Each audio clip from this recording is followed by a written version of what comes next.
মুমিন একটা জঙ্গলি উট নবীকে চিনতে পারলো, কিন্তু প্রতিদিন যদি আমরা দরুদ পড়ি নবীকে স্বপ্নে দেখতে পাবো। জোরে বলুন সুবহানাল্লাহ। কি গো, একজন সাপুড়ি ইহুদি সাপ নিয়ে যাচ্ছে পেয়ারা নবী সাল্লাল্লাহু আলাইহি ওয়াসাল্লাম। ভাই আমার কথা বুঝতে অসুবিধা হচ্ছে না তো? পেয়ারা নবী সাল্লাল্লাহু আলাইহি সাল্লাম যাচ্ছেন, যাওয়ার সময়ে দেখতে পেলেন হযরত ওমর দাঁড়িয়ে আছে। হযরত ওমরকে বললেন, ওমর চলো আমার সঙ্গে। হযরত ওমর বলছেন, হুজুর কোথায় যাব? বলে আমি যেখানে যাব চলো।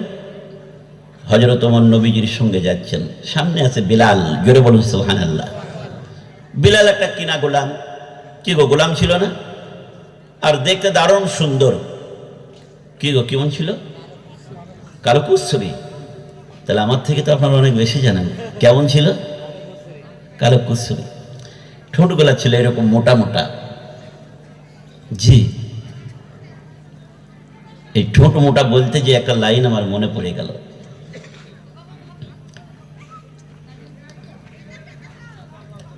আমার আগের বক্তারা কি বিষয়ে যে ওয়াজ করেছেন আমি ঠিক জানি না।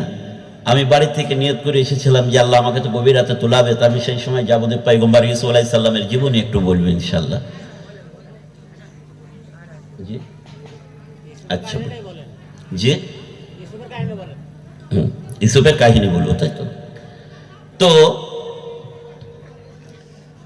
বিলাল রাদিয়াল্লাহু তাআলা আনহুর এখানে আমি রেখে যাচ্ছি। এখানে একটা কাহিনী আমি বলে নিই, তারপরে বিলালের কাহিনী নিয়ে পয়গম্বর ইউসুফ আলাইহিস সালামের কাছে যাব।